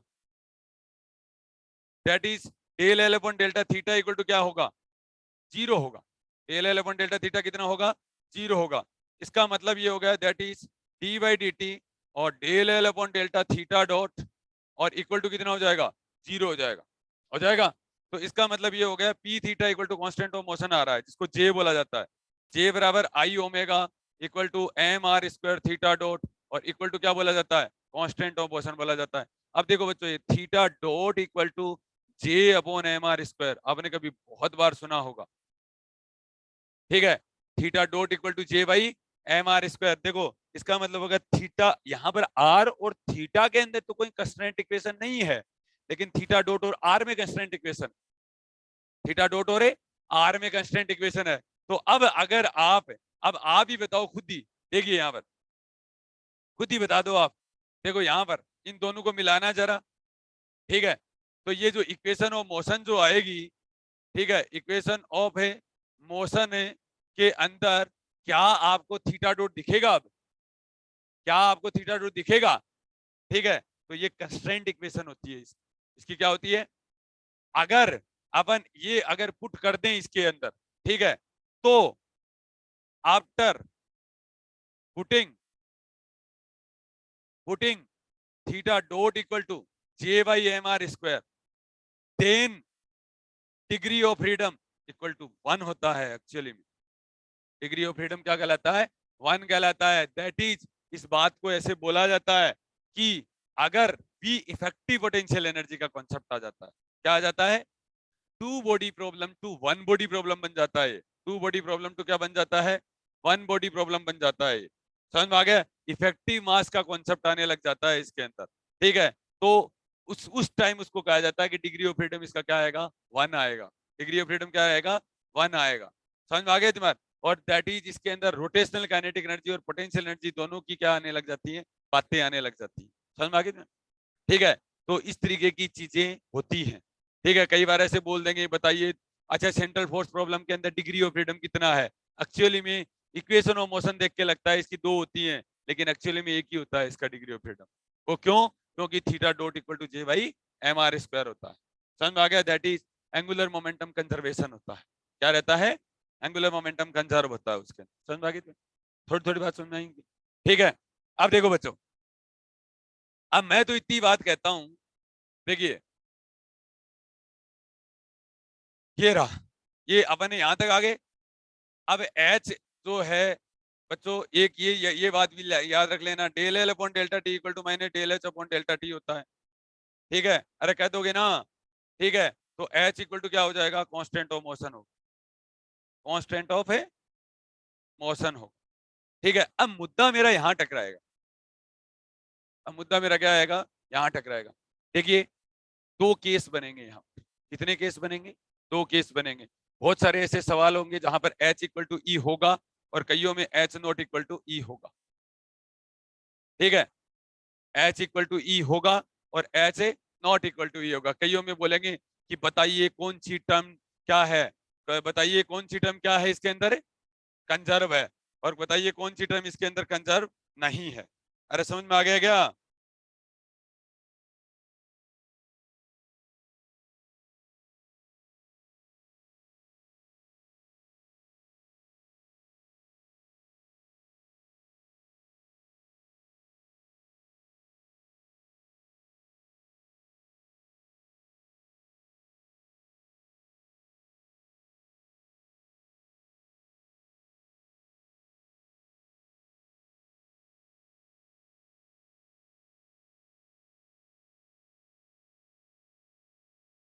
देखिए बच्चों, एक होता है एच इक्वल टू ई और एक क्या होता है, एच नॉट इक्वल टू ई होता है, ठीक है।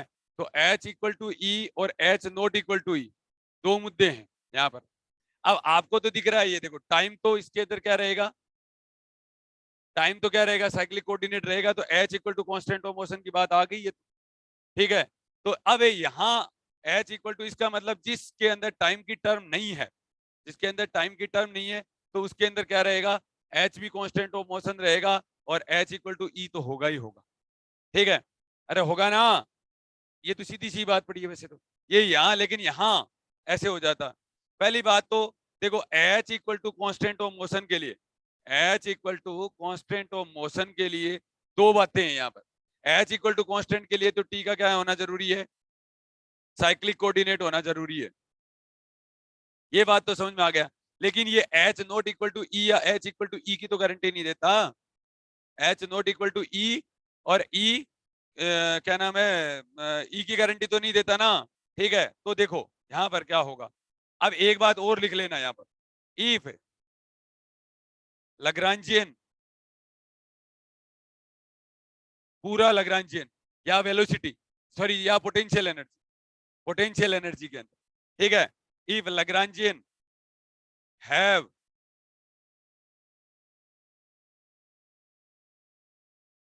Does not have velocity dependent term, velocity dependent term, velocity अगर डिपेंडेंट टर्म आती है अगर, तो बच्चों h नॉट इक्वल टू ई होगा, ये पक्का है। पूछो क्यों, वेलोसिटी डिपेंडेंट अगर टर्म आ गई तो पूछो क्यों है।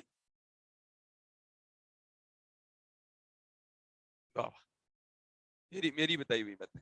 हाँ सुनिए मेरी बात, हाँ तो पूरा लग्रांजियन भी तो टी माइनस बी की फॉर्म में लिखा जाता होगा। क्या करिए, आएगी, हाँ। तो कोई लग्रांजियन में भी तो kinetic energy minus potential energy, कोई कहते कि उसमें कैसे आ गई, तो काइनेटिक एनर्जी वाले सब समझते हैं, चिंता मत कर। ले तो अगर कोई नाराज हो रही है तो ई पोटेंशियल एनर्जी, भाई ये लड़की सही कह रही है, हाँ E potential energy does not have velocity dependent term, कोई वेलोसिटी की डिपेंडेंट टर्म अगर नहीं रखता है, ठीक है, देन पहली बात तो E equal to constant of motion होगा, E इक्वल टू क्या आएगा, कांस्टेंट ऑफ मोशन आएगा, ये बात तो ये तय हुई है। अब H इक्वल टू ई होगा या नहीं होगा, E equal to constant of motion तो होगा, ठीक है। लेकिन एक बात की गारंटी और भी देता है, टाइम की टर्म भी नहीं आनी चाहिए, क्या नहीं होनी चाहिए, टाइम की टर्म भी नहीं होनी चाहिए। तो अगर बहुत सारे ऐसे सवाल होंगे जिसके अंदर एक तो बोल दिया H नॉट इक्वल टू ई के लिए और H इक्वल टू ई के लिए, तो H इक्वल टू ई के लिए दो टर्म होनी चाहिए, दो बातें होना चाहिए, if T is cyclic coordinate, पहली बात तो, और दूसरी बात इसके अंदर क्या हो जाएगी, potential energy, potential energy, potential energy does not have velocity dependent term, velocity dependent term नहीं होनी चाहिए। तो ये गारंटी देता है, ठीक है, कि H नॉट इक्वल टू क्या होगा, E होगा, ये वाली टर्म, ये वाली बात है, समझ में आ गया। अब बाकी अगर कोई केस आ गया, ठीक है, तो H not equal to E होगा ही होगा, ठीक है। बाकी कोई भी, जैसे वेलोसिटी डिपेंडेंट टर्म आ गई, टाइम की टर्म आ गई, ठीक है, तो अगर टाइम की टर्म आ गई तो H not equal to constant of motion हो जाएगा, ठीक है। और अगर वेलोसिटी की टर्म आ गई तो E अलग हो जाएगा, दोनों अलग अलग हो जाएंगे, ठीक है। तो इसकी यही वाली बात है, अगर टाइम साइक्लिक कोऑर्डिनेट रहता है तब तो क्या रहता है, अगर ये रहता है तब तो H equal to constant of motion रहता है, कांस्टेंट ऑफ मोशन रहता है। और अगर वेलोसिटी डिपेंडेंट टर्म अगर नहीं है तो E equal to constant of motion रहता है, क्या रहता है, E equal to constant of motion रहता है। अदरवाइज कोई ने कोई टोटल एनर्जी की टर्म में आ जाएगी, साउंड एनर्जी में भी, हीट एनर्जी में भी, एनीवन कोई भी एनर्जी आ जाएगा, क्योंकि नॉन कंजर्वेटिव से रिलेटेड प्रॉब्लम आ गई है। ये क्या हो गई, non conservative, all velocity dependent forces are non conservative in nature, ठीक है। तो वेलोसिटी डिपेंडेंट अगर पोटेंशियल एनर्जी आ गई, क्योंकि अपन कंजर्वेटिव के लिए दो शब्द बोलते हैं, potential energy only position dependent, ठीक है। तो पोटेंशियल एनर्जी अगर पोजीशन डिपेंडेंट है तब एच को कोई खतरा नहीं है, एच के लिए दो ही खतरे, एक पोटेंशियल एनर्जी पोजीशन डिपेंडेंट होना चाहिए और एक क्या होना चाहिए, एक क्या होना चाहिए, टाइम की टर्म नहीं होनी चाहिए, तब तो H इक्वल टू कॉन्स्टेंट होगा। अगर क्या नाम है, अगर लैग्रेंजियन के अंदर टाइम की टर्म भी नहीं है और लैग्रेंजियन के अंदर क्या नहीं है, ठीक है, और वेलोसिटी डिपेंडेंट टर्म भी नहीं है, तब दोनों ये बराबर होंगे, तब दोनों ये क्या होंगे, बराबर होंगे। समझ में आया कि नहीं आया? ठीक है, इसका मतलब ये हो गया, यहां पर बात इतनी है कि potential energy does not have velocity dependent term. तो अगर क्या नाम है, टाइम की टर्म भी रख रही है और वेलोसिटी की टर्म भी रख रही है, पोटेंशियल एनर्जी वेलोसिटी डिपेंडेंट है, तो नॉन कंजर्वेटिव शब्द आ गया, और नॉन कंजर्वेटिव आ गया तो इसका मतलब डिसिपेट होगी एनर्जी का, क्या होगा, डिसिपेशन होगा। समझ में आ गई तुम्हारे? ठीक है, ये कंजर्वेटिव से रिलेटेड प्रॉब्लम है, आपके जिंदगी में व्यक्तिगत लाइफ में आएंगी ऐसी बातें। ठीक है, हो गया, कोई ज्यादा दम वाली बात नहीं थी ना। अरे निधि क्या क्या समझ में आया तेरे? पहली बात तो हो गया बच्चों, क्यूजे साइक्लिक कोऑर्डिनेट है, कोई खतरा नहीं है। क्यूजे डॉट साइक्लिक कोऑर्डिनेट, तो क्यूजे भी साइक्लिक कोऑर्डिनेट होगा, टी होगा तो हैमिल्टोनियन होगा। अब बात आ गई पोटेंशियल एनर्जी के अंदर वेलोसिटी डिपेंडेंट टर्म की, तो वेलोसिटी डिपेंडेंट टर्म आ गई तो ई क्या नहीं होगा, कांस्टेंट ऑफ मोशन नहीं होगा। ठीक है, ई क्या नहीं होगा, कांस्टेंट ऑफ मोशन नहीं होगा, पहली बात तो। और दूसरी बात क्या होगा, कहने का मतलब कांस्टेंट ऑफ मोशन का मतलब ये होगा हीट का क्या होगा, लॉस होगा। ठीक है, तो आप यहां पर लिख सकते हो एक बात और, यहां पर लिख सकते हो, if potential energy have only velocity dependent term, क्या रख रहा है, वेलोसिटी डिपेंडेंट टर्म। ठीक है, पोटेंशियल एनर्जी क्या रख रहा है, वेलोसिटी डिपेंडेंट अगर टर्म रख रहा है, ठीक है, then E not equal to constant of motion. ये पक्का ही याद कर लेना। ठीक है, एक बात, दूसरी बात, इफ लैग्रेंजियन, ठीक है, बस इतनी बात समझ गए होंगे, E not equal to constant of motion होगा। ठीक है, तो इसका मतलब ई की गारंटी देता है, वेलोसिटी डिपेंडेंट टर्म और वेलोसिटी इंडिपेंडेंट टर्म की गारंटी देता है, और एच की गारंटी टी देता है, और वेलोसिटी भी देता है। ठीक है, और क्या देता है, वेलोसिटी भी देता है। इसका मतलब E potential energy only velocity dependent term have velocity dependent term. ठीक है, E not equal to constant, और ये तो होगा ही होगा कांस्टेंट ऑफ मोशन। क्यों? क्योंकि टोटल एनर्जी तो हैमिल्टोनियन तो इसी के तो एक पार्ट की बात कर रहा है, वो तो इसी के तो एक सिग्नल पार्ट की बात कर रहा है ना, kinetic energy plus potential energy की बात कर, वो तो किसी भी हालत में हो ही नहीं सकता। ठीक है, तो एच ई भी कांस्टेंट ऑफ मोशन आएगा, H B not equal to क्या आएगा, कांस्टेंट ऑफ मोशन हो जाएगा। अरे समझ में आ गया ना? क्या, टोटल एनर्जी हमेशा ही कंजर्व रहती है। ठीक है, यहाँ पर अपन एक्चुअली जो लैग्रेंजियन जो लिखा हुआ है ना, ठीक है, जो लैग्रेंजियन लिखा हुआ है वो किसके लिए लिखा हुआ है, ये जो ट्रीटमेंट पूरा का पूरा किया वो तो आप बता दो किसके लिए किया हुआ है। शाबाश, ठीक है, समझ गए मेरी बात को। इसका ई यहाँ पर एक तरीके से काइनेटिक एनर्जी और पोटेंशियल एनर्जी के अलावा वाली टर्म की बात कर रहा है, वो टोटल एनर्जी वोटल एनर्जी की कोई बात नहीं कर रहा। ठीक है, समझ में आ गया, वो तो अलावा वाले टर्म की बात कर रही है कि आएंगी कि नहीं आएंगी। ठीक है, तो आप ये कहते हैं, समझ में आ गया। तो इसका ये बात ये गारंटी देता है कि हीट का लॉस होगा कि नहीं होगा, साउंड का लॉस होगा कि तुम कहते हैं ना, दैट इज ये डिसिपेशन लॉ है। ठीक है, डिसिपेट होगी एनर्जी का लॉस होगा, कुछ ना कुछ एनर्जी का क्या होगा, लॉस होगा, कंजर्व नहीं रहेगी। समझ में आ गई तुम्हारे? ठीक है, क्योंकि अपन जो लैग्रेंजियन जो पूरा डेरिवेशन लेके चले है ना, वो कंजर्वेटिव का है, और नॉन कंजर्वेटिव का नहीं है। समझ में आ गई तुम्हारे? ठीक है, अब एक बात और यहां पर लिख सकते हो, if potential energy does not have velocity dependent term, velocity dependent term, then क्या हो जाएगा, देखो, does not have velocity dependent term. ठीक है, and also Lagrangian also T cyclic coordinate, T cyclic coordinate, then H equal to, अरे बोलो हाँ। देखो, एक तो पोटेंशियल एनर्जी के अंदर वेलोसिटी की टर्म नहीं है और टाइम की टर्म भी नहीं है, एच इक्वल टू ई, तो उनको कोई खतरा नहीं है। समझ में आ गया? अब बोलो, कंजर्वेशन लॉज से कोई रिलेटेड प्रॉब्लम आपको नहीं हो, समझ में आई हो? ठीक है, अब जैसे इतनी बातें अगर आपके समझ में आ गई हैं, ठीक है, तो देखते ही आप क्या कर सकते हो, सवाल को कर सकते हो। देखते ही आप सवाल को कर सकते हो। ठीक है, क्या कर सकते हो, देखते ही सवाल को कर सकते हो बच्चों। ठीक है, देखिए ध्यान से, सवाल कहाँ गया रे अपना, ये रहा। देखिए बच्चों, इसके अंदर अब आप देखते ही सवाल को कर सकते हो, कोई भी सवाल हो जाए। ठीक है, तो ध्यान पर देखिए बच्चों, अगर इस सवाल के अंदर अगर आपको दो तीन बातें पूछ ले, ठीक है, एक तो इसके अंदर आर है, अवेलेबल है, इसका मतलब इसके अंदर क्या कांस्टेंट है, फाई कांस्टेंट है। फाई क्या है, कांस्टेंट है, सॉरी, फाई साइक्लिक कोऑर्डिनेट। इसका मतलब पी फाई इक्वल टू क्या रहेगा, कांस्टेंट ऑफ मोशन रहेगा।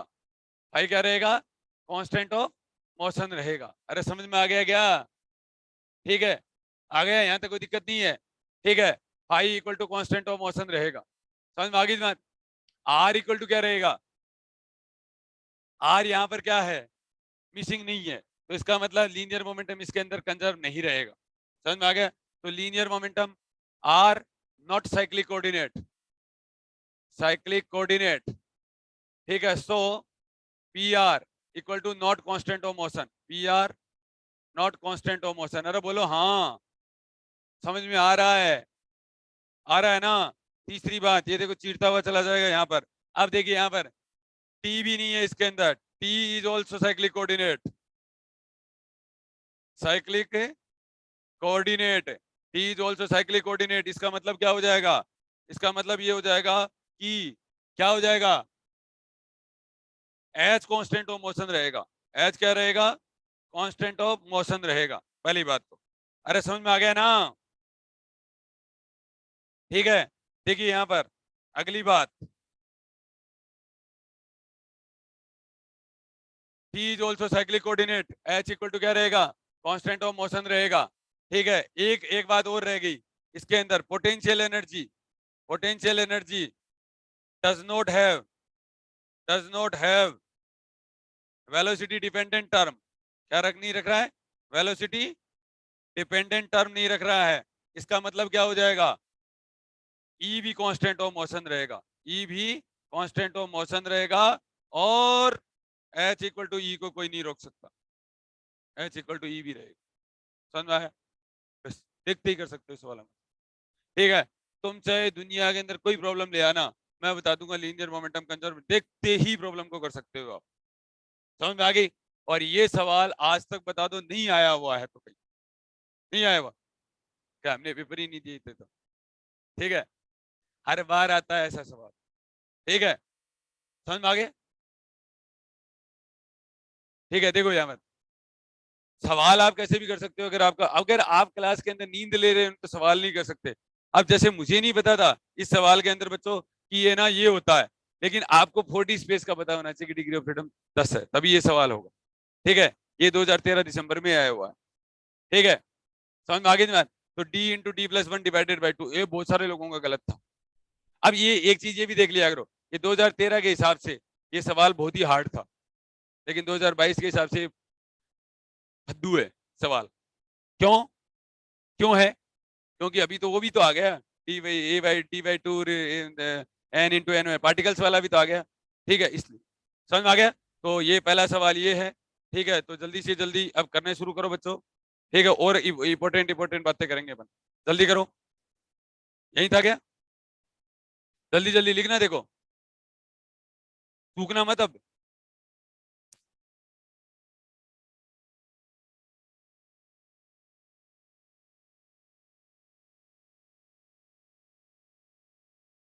क्या कर दो,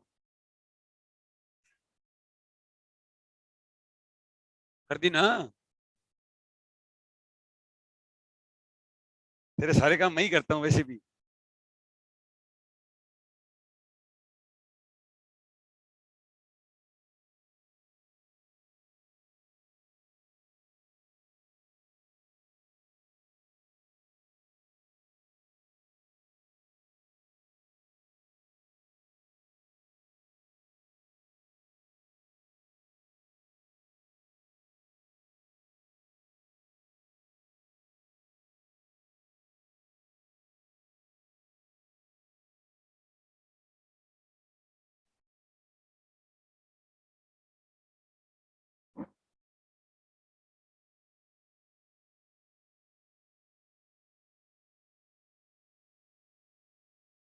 हो गया क्या?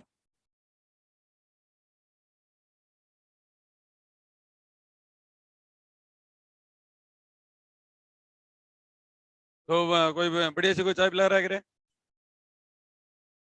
ओके भाई।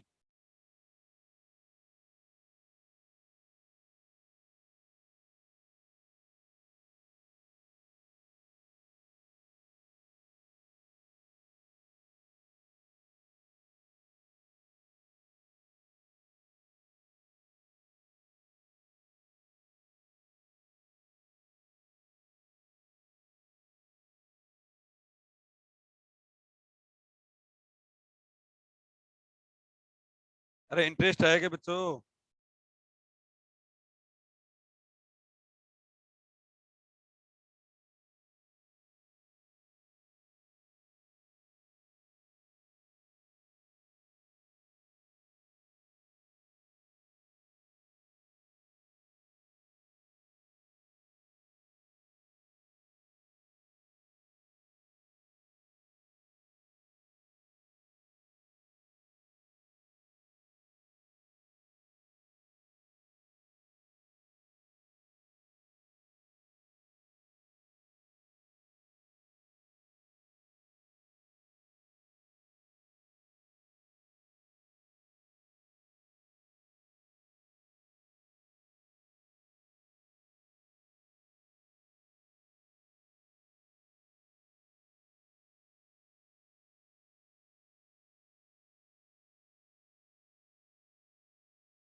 जल्दी से लिख लो। लिख लिया क्या?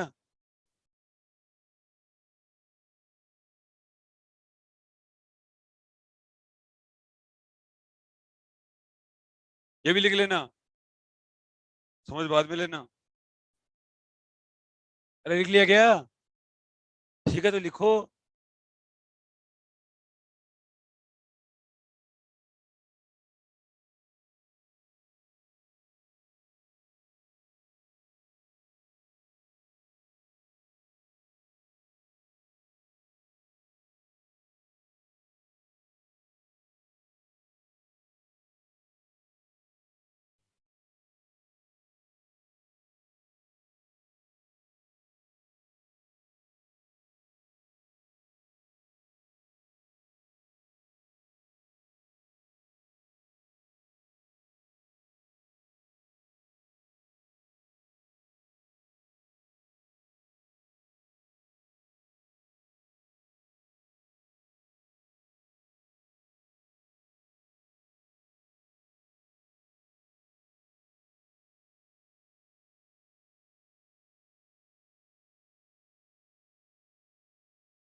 इधर करना है ना? पहले व्हाइट वाला करोगे क्या?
कहा था ना जल्दी लिखना।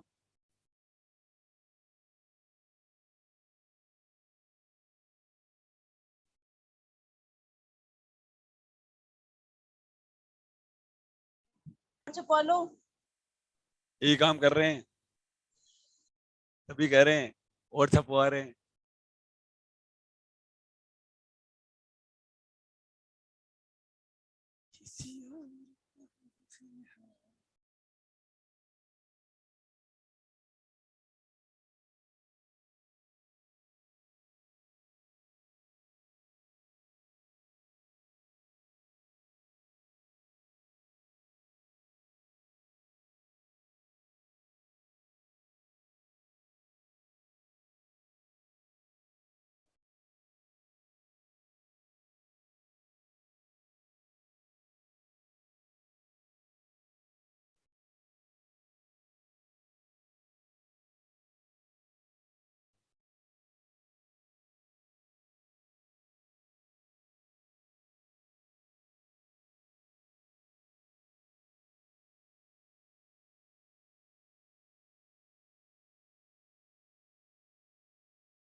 नहीं है ना ऊपर।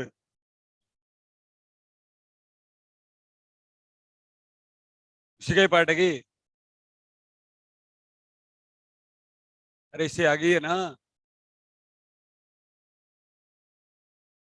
फिर ऊपर नहीं जाओगे क्या?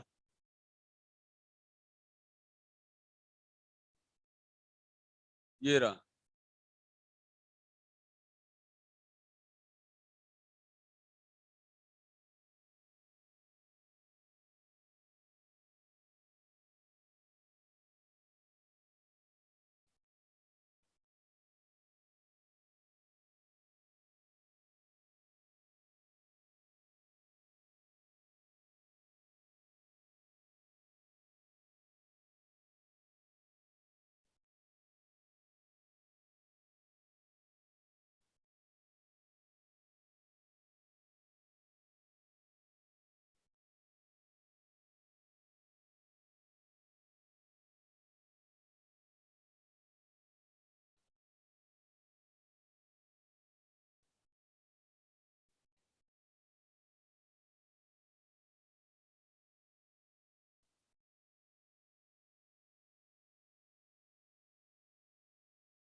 अरे गिरिजा तू क्यों नहीं आती? तेरी क्या समस्या है? तेरे को तो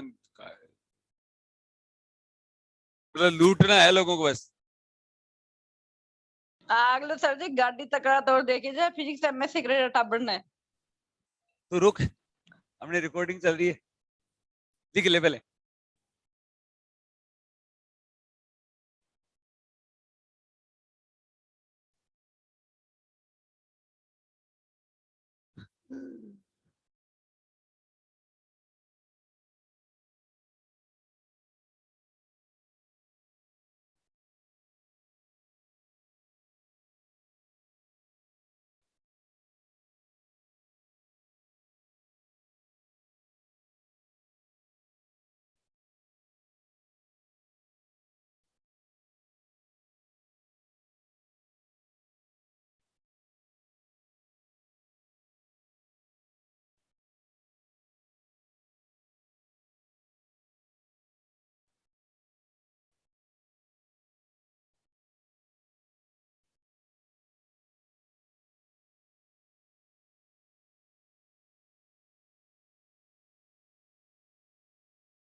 वो क्या करे।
अरे वो अब्दुल नहीं आया क्या? वो अब्दुल से मेरी बात करवा दूं।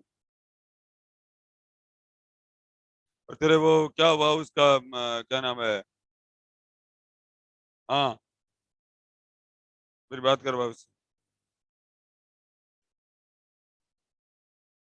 मेरा नंबर दे, तो मेरे को दे नंबर।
दिख लिया कि?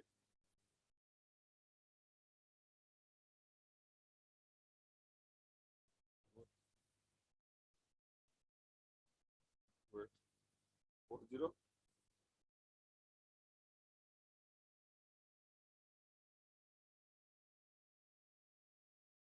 दोबारा बोल। टू फोर नहीं।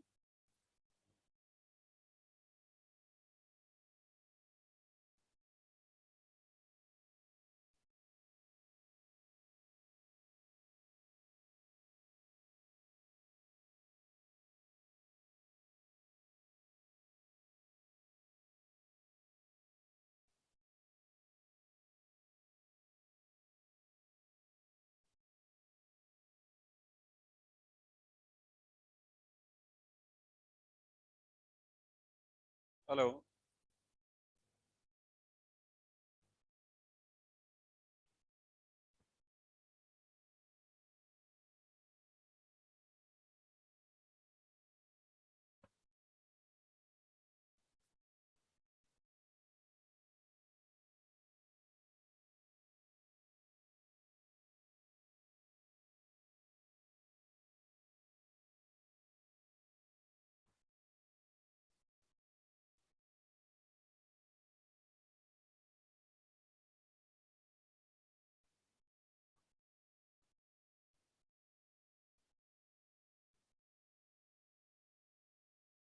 क्लास की देखने वाले बंदे भारत।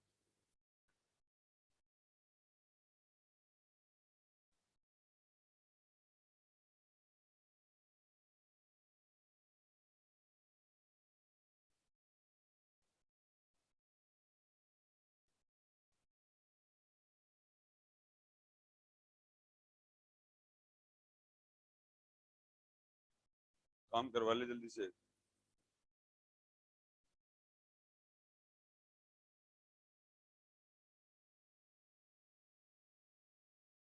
हम तो कब का आता था। और जब बुक पूरी हो गई तो करवा ले यार जल्दी से वो।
थोड़ी देर में करते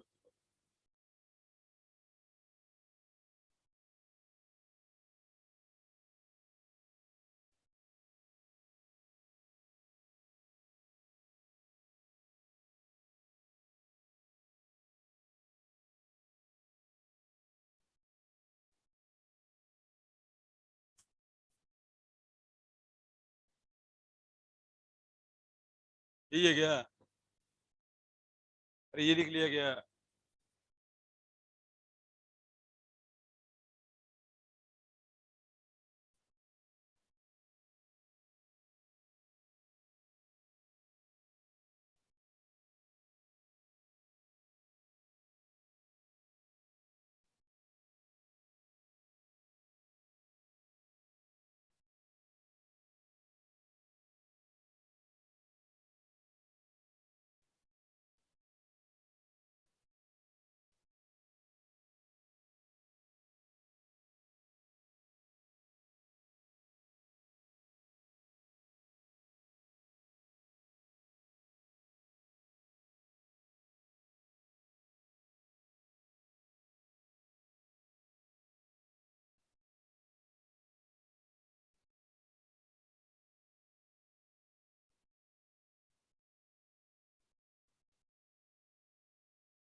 ये कर लिया गया।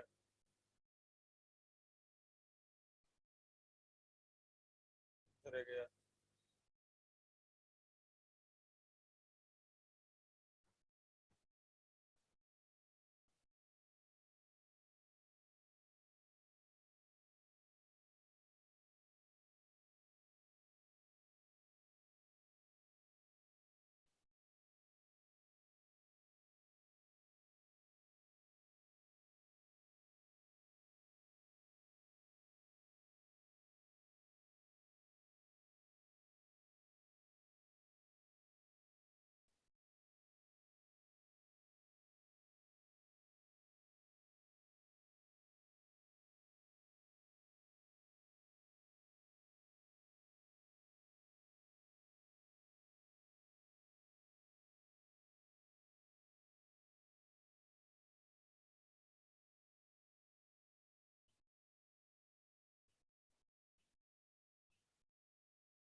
हो गया क्या समझ?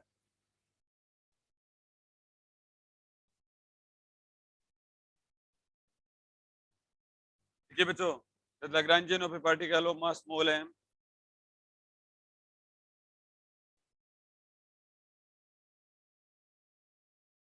the Lagrangian of particle of mass small m, of particle of mass small m moving in one dimensional is given by moving in one dimensional is given by L equal to half m x dot square minus bx. The coordinate of the particle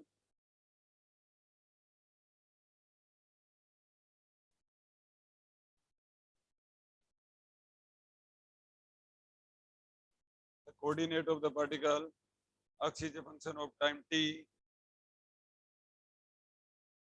At time t is given by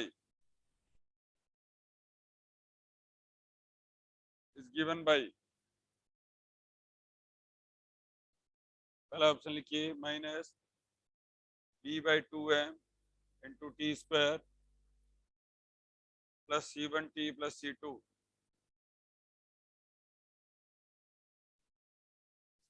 plus c2 c1 cos dt by m plus c2 sin dt by m नन कर लोगे क्या? सारा काम करके लाना। क्या क्या काम करके लाओगे कि इसकी इक्वेशन ऑफ मोशन, पहली बात तो यही कर देना, कर लाओगे। फिर उसके बाद में क्या करोगे, इसके कंजर्वेशन लॉज के बारे में बताना। ठीक है, लीनियर मोमेंटम इसके अंदर कंजर्व नहीं है ना, ठीक है, H इक्वल टू ई है, अरे H इक्वल टू ई है ना, ठीक है, ये काम कर लेना। अगला सवाल लिखिए, द इक्वेशन ऑफ मोशन, इसका आंसर बताऊं क्या? कर लाओगे क्या? कुछ नहीं है, सिंपल से दो बार क्या करना है, डिफरेंशिएट करना है। देखिए, the equation of motion of A system, the equation of motion of A system described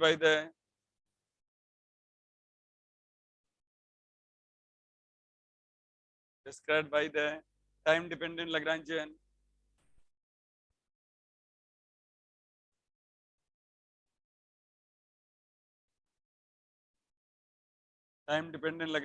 L equal to e की पावर gamma t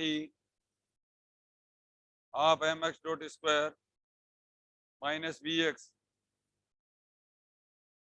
पहला ऑप्शन लिखिए, mx double dot plus gamma mx dot plus dv upon dx equal to 0। दूसरा option लिखिए, mx double dot plus gamma mx dot minus dv upon dx equal to 0।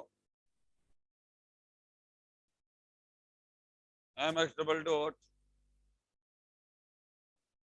Gamma mx dot plus dv upon dx potential energy तो था mx double dot plus dv upon dx equal to 0।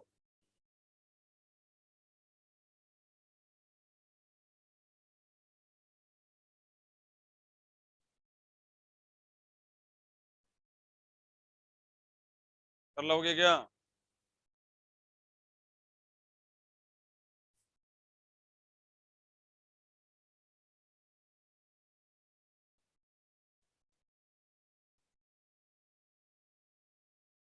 Clear है ना? अगला सवाल देखिए, the Lagrangian of A particle,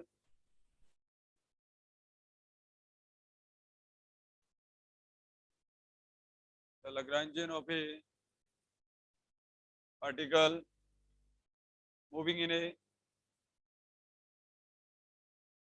moving in a plane is given by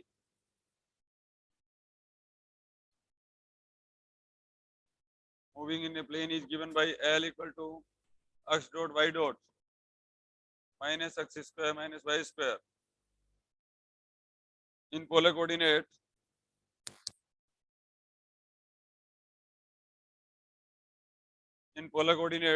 the expression for the canonical momentum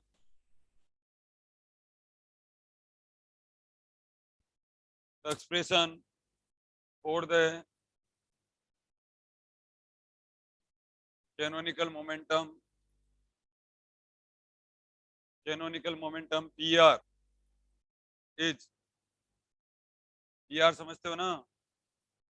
ठीक है, कहने का मतलब ये हो गया कि समझ गए होंगे x बराबर r cos थीटा, y बराबर r sin थीटा, पुट करके इसको r और किस में लाना है?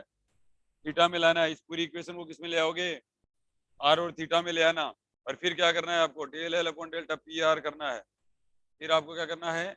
Del L upon delta P R करना है। कर लोगे क्या? पहला ऑप्शन देखिए, r dot sine theta plus r theta dot cos theta. दूसरा ऑप्शन लिखिए, r dot cos theta plus r theta dot sine theta, 2r dot cos theta minus r theta dot sine 2 theta, r dot sine 2 theta plus r theta dot कोस 2 theta.